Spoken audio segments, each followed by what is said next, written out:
우파와 좌파 판단 기준을 시작하겠습니다. 수천 년간 인류는 농업을 중시했고 다른 산업들을 경시했죠. 농업의 지배자가 그래 다른 산업들을 통제했어요. 그랬더니만 수천 년간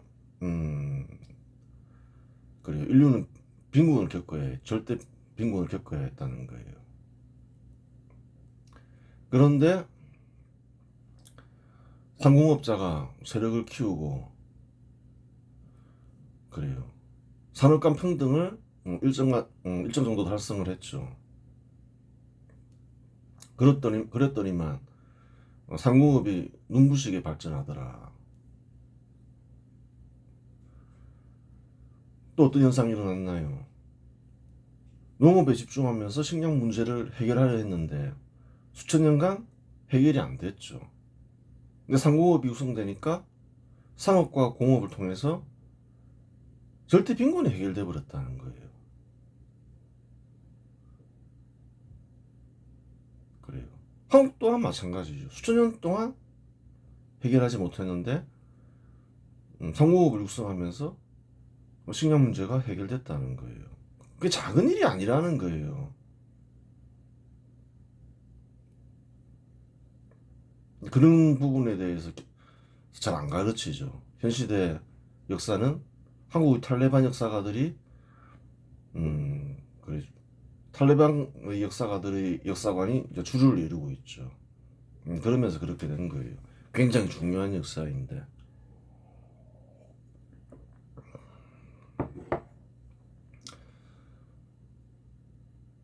그와 같은 일을 달성하려면 어떤 생각을 가져야 되나요? 농업 중시 생각을 깨뜨려야 된다는 거예요. 산업 간 평등을 달성해야 된다. 항상 그런 생각을 가져야 된다는 거예요. 농본주의는 어느 국가에서나 수천 년간 이어져 온 거라는 거예요.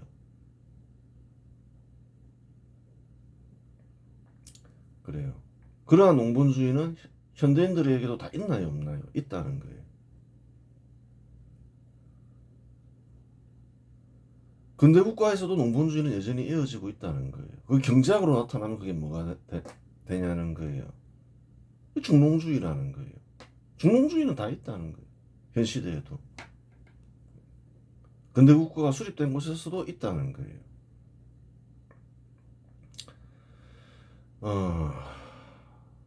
이 근대화 문명이 시작된 지는 그렇게 오래되지 않다는 거예요. 한 200년 정도 길게 잡아도 아주 긴 곳은 한 300년? 그 정도겠죠. 그래요. 예전에 그런 얘기를 했죠. 고대 문명에서 생긴 것들은, 견해들은 이제 다 폐기해라. 필요 없다. 물론 이제 또 살펴보면 건질 게 있을 수 있죠. 그런 것들은 이제 매우 드물다. 별 필요 없다. 그런 부분만 추출해서 가르치면 되는 거지. 굳이 뭐 고대 문명을 유지시킨 어떤 실천윤리 견해 그러한 일에 치우칠 이유가 없다. 오히려 그런 것들이 부작용을 일으키는 게 더 크다. 그것 때문에 부작용이 많이 일어난다. 다 불태워도 괜찮다. 그런 책들. 차라리 그게 더 낫다. 그렇게 얘기한 적이 있어요. 그 이유가 있다는 거예요. 고대 문명에서 생긴 견해들은 어떤가요? 현 시대에 필요 없다는 거예요. 농본주의를 강요하죠. 현 시대에 필요하냐는 거예요. 전혀 필요 없다는 거예요. 신분제도를 옹호하죠. 필요하냐요? 필요하지 않나요? 필요하지 않다는 거예요. 신분제도 옹호를 하면서 차별을 당연시하지만 현 시대 뭐 실천윤리하고는 안 맞다는 거예요. 전혀 다른 문명이라 했다는 거예요. 관리들이 그래요. 뭐 관리들이 행포 뭐 이런 것들 뭐 다 뭐 정당화하잖아요, 사실상. 또 자유를 제약시하고 사유재산을 제약시하고 그런 개념이 굉장히 많다는 거예요. 근대화 문명에서는 필요 없는 정도가 아니라 근대국가를 수립하는데 큰 장애를 일으킨다는 거예요. 그런 생각에 사로잡히면 다수의 국민들이 실천하면 어떻게 될까요? 조선시대로 돌아간다는 거예요. 그런 것은 어떤가요? 신분제도가 생기고 관리들이 수탈이 이어지고 재산이 침탈당하면서 인권이 유린되고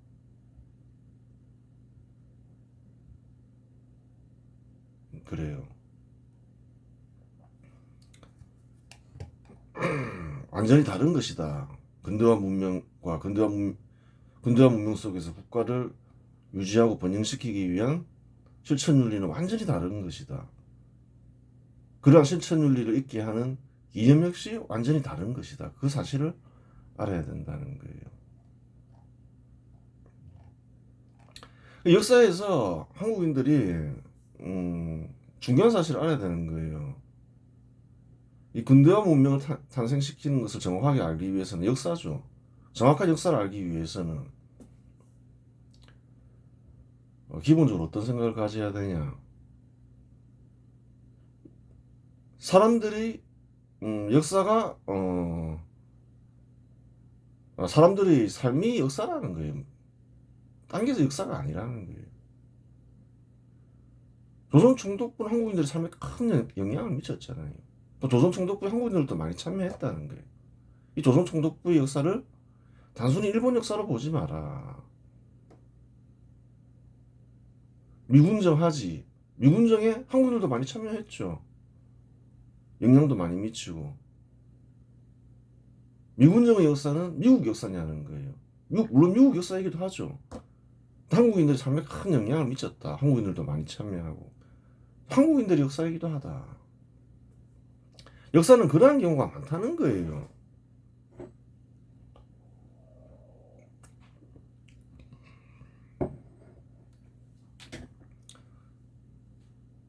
조선의 역사를 한국 역사를 가르치나요? 안 가르치나요? 가르친다는 거예요. 왜 가르치나요? 잘 생각을 해보라는 거예요. 조선은 청나라에 1600년대 한 중반에 항복을 하죠. 청나라의 식민지라면 청나라의 한 지방이었다는 거예요. 한국인들도 그렇게 생각을 했고. 한국인들이 삶이 역사이기 때문에 조선을 가르친다는 거예요. 조선은 수백 년간 독립국이 아니었다는 거예요. 그래서 일본군이 청나라 군대를 몰아내고 청나라의 영향력을 시키자 한국인들은 기뻐하며 그 중에서 뭐 전문 아니라 하더라도 독립을 기뻐하며 세운 게 독립문이라는 거예요. 그 역사를 정확하게 가르쳐야 된다는 거예요. 그런데 한국인들은 자기 역사라고 조선을 가르치잖아요. 여기서 한국 역사입니까? 그렇죠. 그러면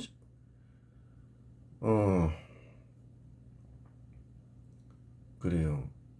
중국인들은 어떻게 생각했을까? 한국인들이 잘 모르는 거예요. 중국인들은 그때 이제 조선에 대한 영향력을 상실하죠. 자기네 땅을 상실했다고 생각했다는 거예요. 대만도 마찬가지고. 회복해야 할 영토로 생각했다는 거예요. 지금도 뭐 그런 생각이 남아있을지도 모르죠. 수백 년간 이어온 뭐 그런 생각들이 있다는 거예요. 잘 안 없어진다는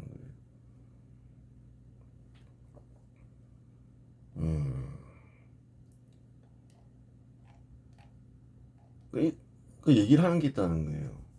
역사에서 빠뜨리면 안 되는 중요한 사실이 있다는 거예요. 빠뜨려도 되고 현 시대 삶에 영향을 미치는 사건. 한국인들은 현재 신분제도가 폐지된 곳에 사나요? 폐지되지 않은 곳에 사나요? 기본적으로 완전히 신분제도가 폐지되지 않았다 하더라도 공식적으로 신분제도가 폐지되었고 그래요. 신분제도가 완전히 없는 사회를 지향하죠. 신분제도가 수천 년간 있었잖아요. 신분제도 폐지에 대해서 잘 알아야 되잖아요. 반드시 알아야 될 역사라는 거예요. 누가 공식적으로 폐지했고 공식적으로 폐지한다고 신분제도가 사라지냐는 거예요. 그렇지 않다는 거예요. 그럼 누가 실질적으로 폐지했는지. 공식적으로 폐지한 거는 갑신정변 인사들이라 하지만 실질적으로 폐지된 거는 폐지되기 위해서 어떻게 돼야 되나요? 주인을 떠날 수 있어야 되잖아요. 도시화와 산업화가 진행돼야 된다는 거예요. 신분제도를 실질적으로 붕괴시킨 단체나 사람은 조선 총독부나 총독들이라는 거예요. 또 군사정부와 군사정부 대통령들이라는 거예요. 농업사회에서는 자연히 신분제도가 생긴다는 거예요. 도시화와 산업화에 실패했으면 또 신분제도가 형성되었을 가능성도 상당히 크다는 거예요. 농토를 잃은 농민들은 어떻게 사냐는 거예요. 생존을 위해서 또 노비가 돼야 되는 거죠. 굉장히 큰 공적들이라는 거예요. 이런 공적은. 관리들이 수탈 금지 수천 년간 있어 왔잖아요. 동학날이 일어날 때 재산을 약탈하기 위해서 관리들이 인권을 유린하고 재산을 약탈했다는 거예요. 그러면서 관리들의 수탈에 대적하는 밀란이 빈번했다는 거예요. 근데 사라졌네? 어떻게 된 거지?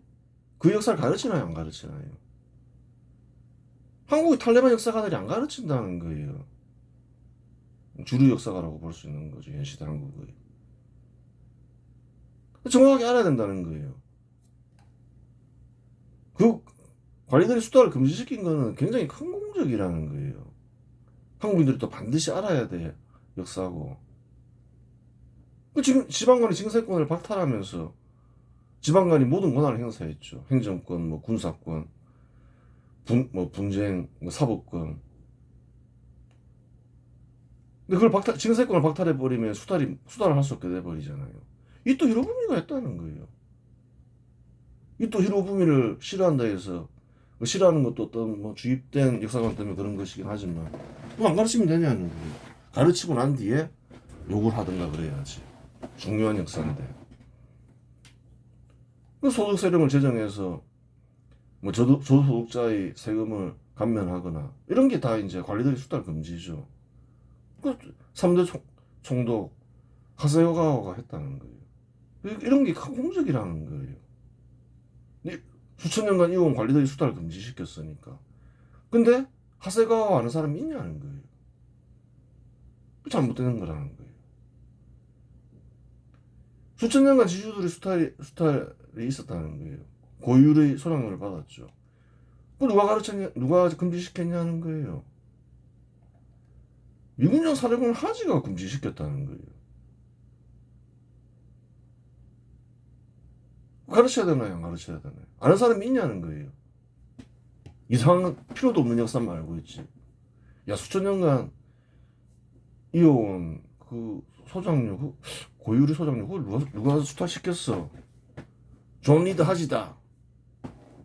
아는 사람 있냐는 거예요.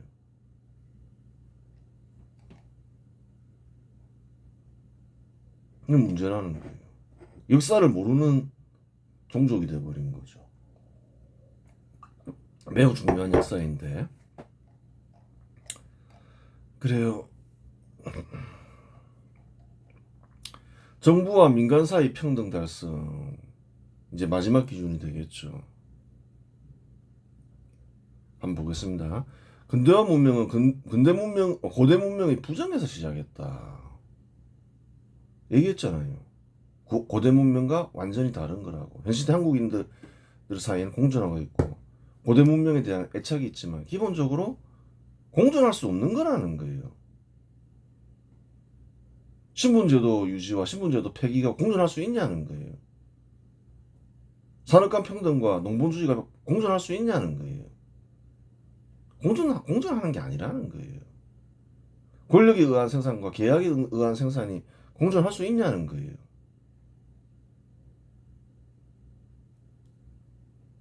그래요.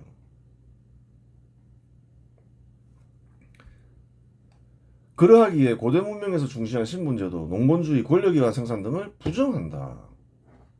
그렇죠. 물론 이러한 부정은 역사적 근거에서 출발한 것이지 싫어하는 감정에서 출발한 것은 아니다. 그래요.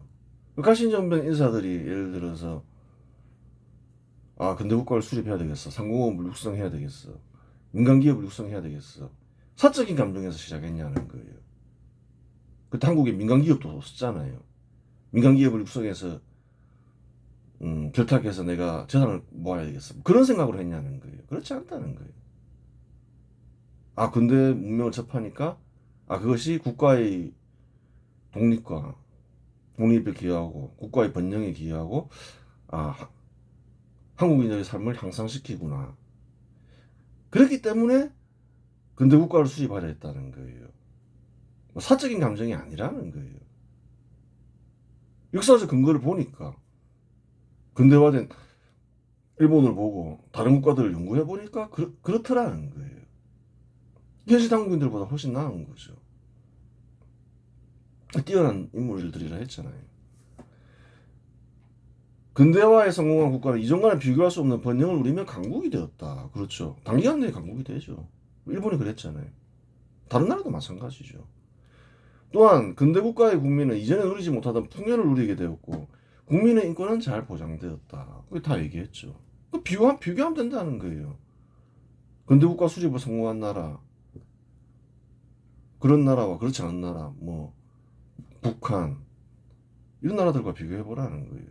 저기 뭐 많잖아요. 뭐 이란 이런 나라하고 비교해 보면 되잖아요. 남미도 많죠. 베네수엘라는 최근에 이제 좀 바뀌었고, 쿠바 이런 나라들과 비교해 보라는 거예요. 고대 국가에서 정부는 민간보다 우위에 있었다. 그렇죠. 주로 왕실이었죠, 정부는. 왕실이 민간보다 우위에 있었나요? 하위에 있었나요? 조선보라는 거예요. 우위에 있었다는 거예요. 그러하기에 고대 국가의 정부는 민간의 생산을 통제하고 민간인의 재산을 약탈할 수 있었으면 인권 또한 유린할 수 있었다. 우위에 있고 또 민간인들도 우위에 있다고 생각을 한 거예요. 하지만 근대 국가에서는 고대 국가의 이러한 권한 역시 인정하지 않으며 정부가 민간보다 우위에 있다는 사실 자체를 부정한다는 거예요. 그 얘기했잖아요. 다른 것도 마찬가지지만 근대화 이념과 근대 국가를 유지시키는 근대화 이념과 고대 국가를 유지시킨 그러한 어떤 견해는 완전히 다른 것이다. 빨리 깨우쳐라. 버릴 건 빨리 버리라는 거예요.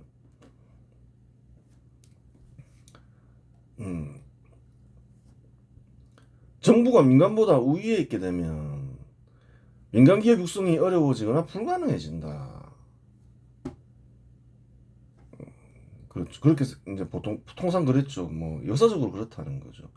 정부는 민간보다 우월하다고 생각하니 정부가 직접 생산하거나 생산을 통제해야 한다고 생각한다. 또한 민간이 얻을 수 있는 이익을 정부가 얻어야 할 이익이라고 생각하며 이익을 박탈하려 하니 민간 기업이 육성될 수 없다. 뭐 이유는 이래저래 될 수가 있죠. 공산주의 국가도 그렇고. 근데 운영 방식은 똑같다 했죠. 공산주의 국가나 고대 국가나. 호종이 근대 국가를 접했어요. 어떻게 생각하나요? 민간이 왜 이익을 얻을 수 있게 하지? 민간 기업 설립을 허용 안 한다는 거예요. 상공업을 통제해서 왕실이 그 이익을 얻어야 되겠어. 그렇게 생각한다는 거예요. 그렇게 해도 근대 국가를 수립할 수 있을 거야. 근데 수천 년간 정부가 통제했잖아요. 안 된 게 되겠냐는 거예요.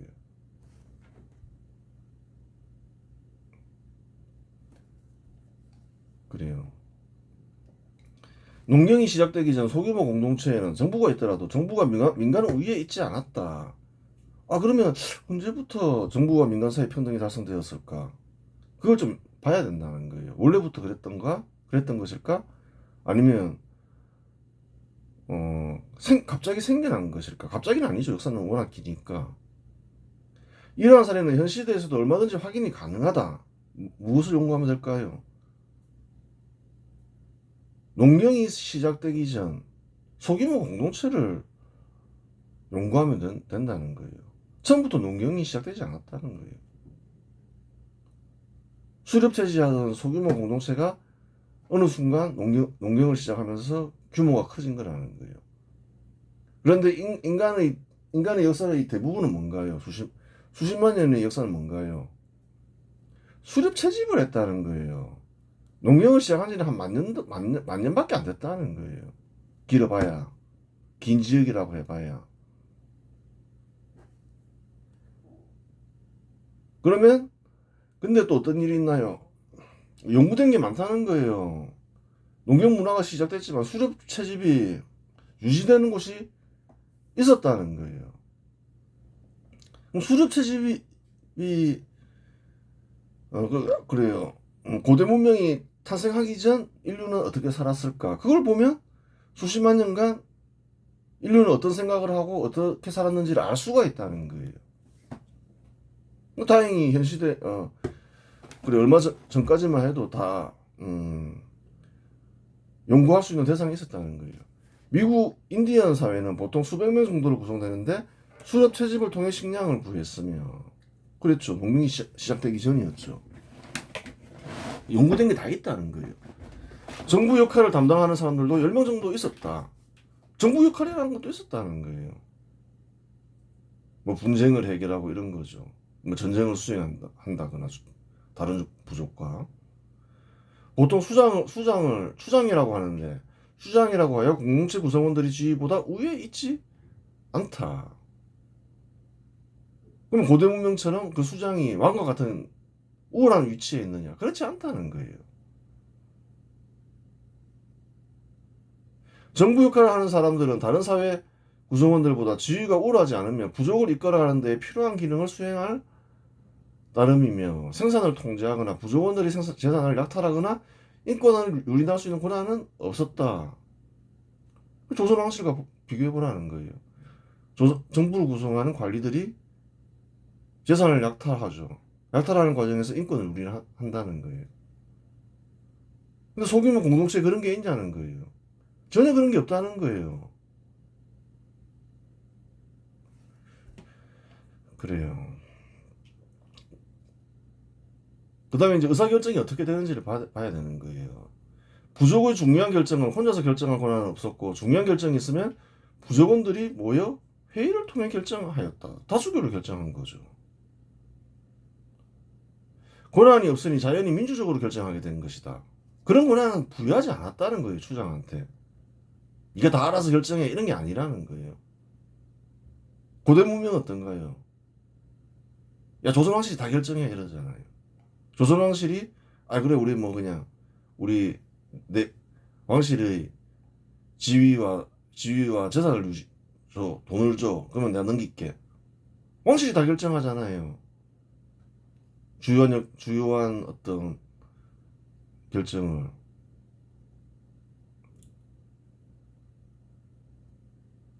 그런데 인디언 사회에는 그런 게 없다는 거예요. 인디언 사회에서도 사유재산 개념이 있었다. 토지는 부족원 전체가 관리하는 토지가 있는가 하면 가족 단위로 관리하는 토지가 있었다. 다른 부족이나 다른 가족이 토지를 침범하면 분쟁이나 전쟁이 일어났다. 또 전쟁이 있더라. 그런 곳에서도.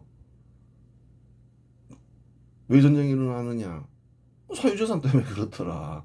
다 있더라는 거예요. 지금처럼 제대로 확립되진 않았다 하더라도 계속해서 왔다는 거예요.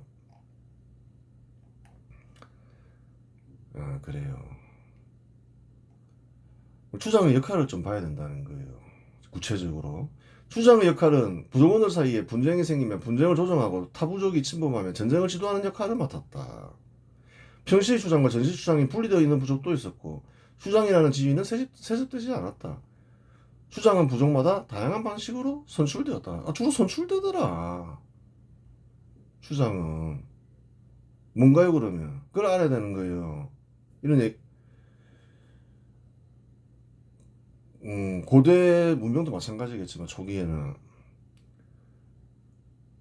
정치는 크게 두 개로 분류할 수 있죠. 권위주의 정치, 정부를 우위에 두는 권위주의 정치, 정부를 민간하고 똑같이 보는 민주주의 정치. 이 두 가지로 볼 수 있는데, 역사책을 보면 그냥 다 왕이 있죠. 얼핏 생각하면 권위주의 정치가 원래부터 있었고 민주 정치는 최근에 생긴 것이다. 이렇게 생각하기 쉽다는 거예요. 소규모 그런데 이제 보라는 거예요. 소규모 공동체를 보니까 어떤가요? 권위주의 정치란 건 없다는 거예요. 그럼 무엇이 먼저였냐를 보라는 거예요. 민주주의 정치가 먼저였다는 거예요. 농경이 진행되면서 권위주의 정치가 생긴 거라는 거예요. 이로코의 부족은 나이 든 여성들이 추장을 선출하고 해임할 수 있는 권한을 지녔다. 누가 선출하냐? 여성들이 선출하더라. 이로코의 부족의 여성들은 통상 가족의 재산을 소유하고 관리하였다. 그 재산이 있는 여성이라고 보면 되죠. 즉 토지와 같은 주요 재산을 장악한 여성들이 남성보다 우월한 위치에 있었음을 확인할 수 있다. 그래요.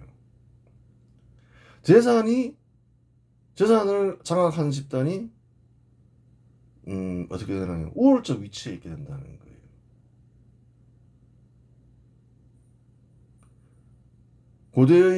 고대에 이제 귀족이라는 신분이 생긴다. 그 왜 그럴까요? 두 가지 조건이 있어야 되겠지만 재산을 장악한 이들이 나타났다는 거예요. 지주들이죠. 그러면 신분제도가 생긴다는 거예요. 소규모 공동체에서도 재산을 장악한 이들이 권한이 막강하더라. 그 사실이라는 거예요. 어떤 특정 집단의 재산 장악을 허용한다. 그런 사회는 신분 사회가 된다는 거예요. 그걸 잘 알아야 되는 거예요. 공산주의는 평등한 사회를 지향하는 주의가 아니라는 거예요. 공산당의 독재를 용인하죠. 공산당이 국가 전체, 공동체 전체의 재산을 장악해야 된다고 주장을 하고 있죠. 어떻게 될까요? 자연히 신분제도가 형성된다는 거예요. 왜 인권이 유린되는지를 알아라는 거예요. 재산을 장악하는 특정 집단이 생기면 그 집단은 막강한 권한을 행사하게 우월한 위치에 있게 된다. 그 사실을 알아라는 거예요. 블랙풋 부족의 주장은 세습이 아닌 구성원들이 검증된 지지를 통해 선출되었다. 뭐 성인 남녀들이 그냥 선출로 되는 것도 있더라. 뭐 다양한 거죠. 부족의 주장은 사냥과 전투에서 탁월한 용맹함을 증명하고 헌신적인 인물 중에서 선출되었다. 민주 정치가 실현되고 있잖아요. 권위주의 정치 발견하기 어렵다는 거예요. 만약 추장이 사사로운 욕심을 채우거나 전투와 사냥에서 구성원들을 보호하는 의무를 저버릴 경우 부족회의와 구성원들이 합의를 통해 추장의 권위는 즉각적으로 박탈되었다. 그렇다는 거예요. 살펴보았듯이 수렵 채집을 하며 살아가는 소규모 공동체에서 정부 역할을 하는 조직이나 구성원은 민간인 생산자보다 우월한 위치에 있지 않다는 거예요. 우월한 위치에 있지 않으니 공동체의 의사결정도 민주적으로 진행된다. 그렇더라. 수렵 채집하는 곳은 다 그렇더라. 우월한 위치에 있지 않더라. 그럼 눈치를 채야 되는 거예요. 수십만 년간 수렵 채집할 때는 정부 조직 자체가 없었겠지만 우월한 위치에 있지 않았다. 우월한 위치에는 언제부터 있게 되었을까? 그 농경이 시작되면서 우월한 위치에 있어야 한다는 생각, 또 우월한 위치라는 게 생긴 거죠.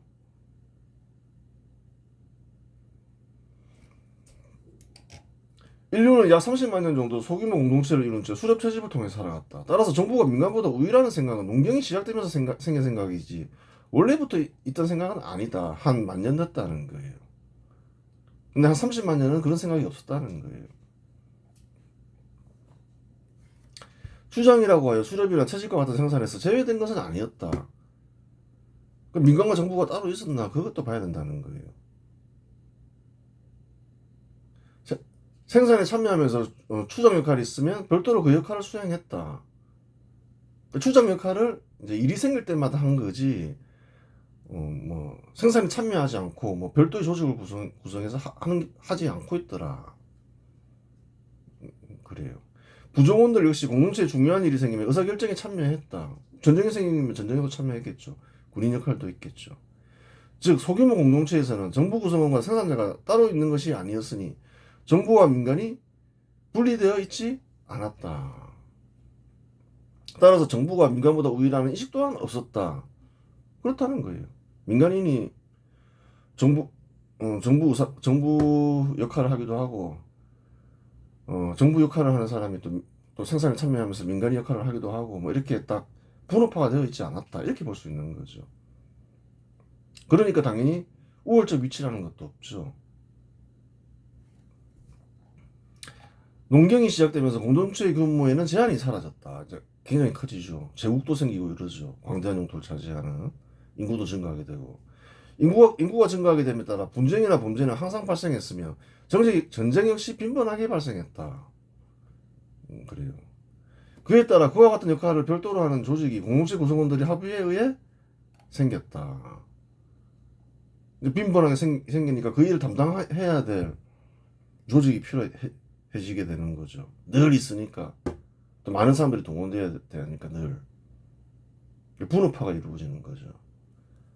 수십만 년간 내려오던 간섭이 갑자기 변할 리 없으니 최초의 정부는 권위주의 정부라기보다는 민주주의 정부에 가까웠다고 보아야 한다. 그러면 이제 정부 역할을 하는 사람들이 있었는데 그 사람들이 그냥 일이 너무 많으니까 우리 별도로 하겠다. 부족 합의에 의해서 결정됐겠죠. 그러한 정부는 어땠을 것 같냐는 거예요.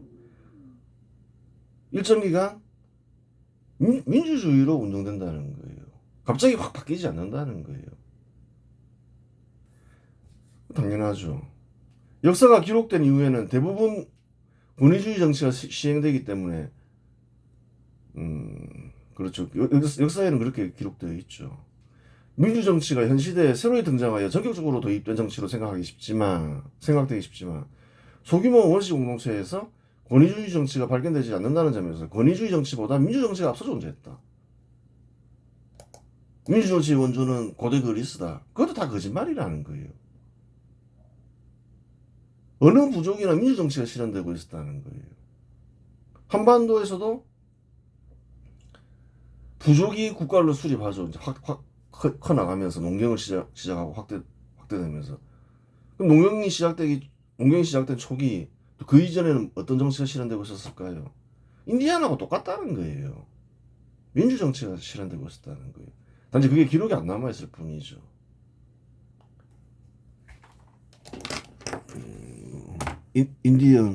인디언들을 봐라. 그렇게 얘기해 줄 수가 있는 거예요.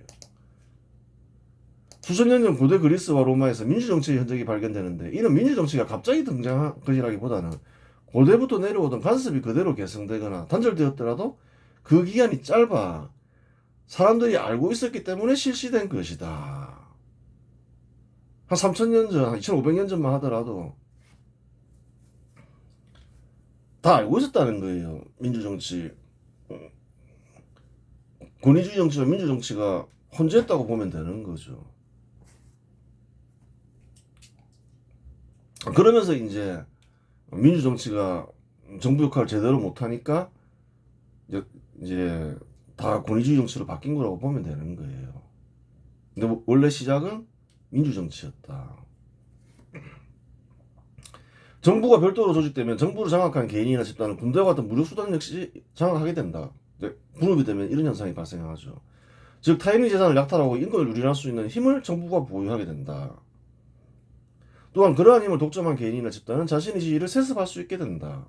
힘을 보유하면 이제 그런 일들이 일어난다는 거예요. 바로 발생하진 않더라도.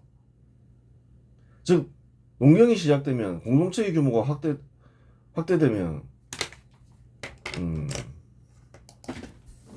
그래요.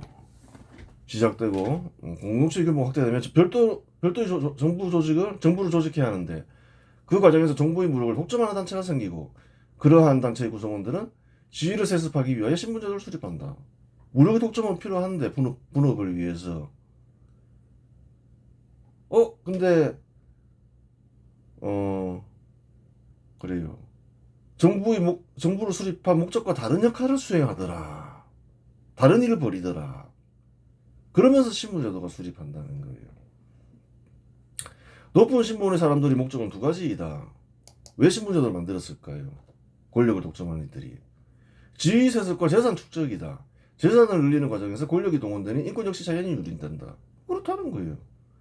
그 신분제도 하에서 정부가 우위라는 그런 발상 속에서 어떤 일을 벌이는지 그냥 확인하면 된다는 거예요.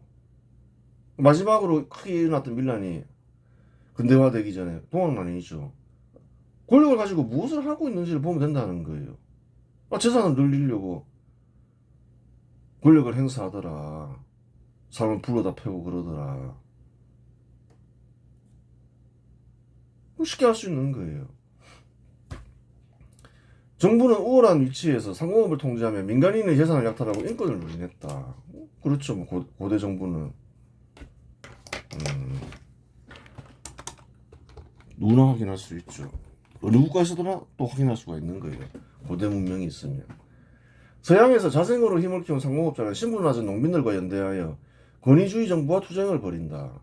권위주의 정부와 투쟁을 벌여 정부의 우월한 권한을 박탈하려는 이들은 자연히 근대국가 수립 세력이 된다. 그렇게 되는 거죠.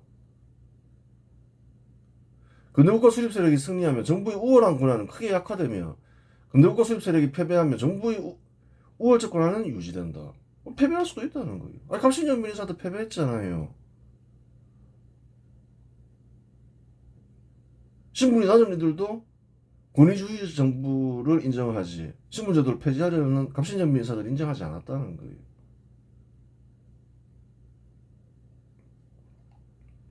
그래요. 정부가 민간보다 우위라는 생각은 고대부터 수천 년간 전전된 관습적 생각이며 이러한 생각은 대부분 사회 구성원들에게 당연시 된다. 사실인가요? 거짓인가요? 당연시 생각하는 사람이 많죠. 그러니까 원래 당연한 생각이 아니라는 거예요. 권위주의 정부가 투쟁하여 승리하기 위해서는 이러한 생각을 가진 인간들이 정신부터 개조해야 한다. 그러한 이유로 정부와 민간 사이의 평등 갈등은 우파와 좌파를 가르는 기준이 되는 것이다. 그 계몽주의 운동이 등장하면서 자유를 강조하고 이제 근대국가 수립되는 시점에 정부의 권한을 박탈하려 하고 정부가 우위에 있지 않아. 니네 네 역할이나 해. 작은 정부라고 얘기되기도 하죠. 이제 그런 사상이 퍼진다는 거예요. 그런 사상이 상당히 유포돼야지 어떤가요? 근대국가를 수립할 수 있게 된다는 거예요. 정부가 우위라는 생각, 그걸 통해서 권력을 유지하는 집단과 싸워야 된다는 거예요. 많은 사람들이 참여해야 될 거 아니에요. 그 정신개조가 필요하다는 거예요. 동학난을 일으킨 사람들이 갑신연변 인사들 편을 들지 않고 오히려 조선 왕실 편을 들었죠. 고대의 관습적 생각에서 벗어나기가 쉬운 게 아니라는 거예요. 정신개조가 되지 않은 상태에서 근대국가 수립하려고 하니까 힘들고 결국은 갑신연변 인사들은 실패했죠. 나중에는 이제 갑신연변 인사들도 알았죠. 이게 정신개조가 필요하구나. 네? 아무리 신분 낮은 사람들을 위해서 일한다. 근대국가 수립이 신분제도가 낮은 사람들에게 이롭다 하더라도 우리 편이 되지 않는구나. 그래서 이제 독립협회를 조직하고 만민공동회를 열면서 정신개조를 하려고 하는 거예요. 다 이유가 있다는 거예요. 그냥 그렇게 되는 게 아니라는 거예요. 다 인과가 있다 이 말이죠. 이번 시간에서 마치겠습니다.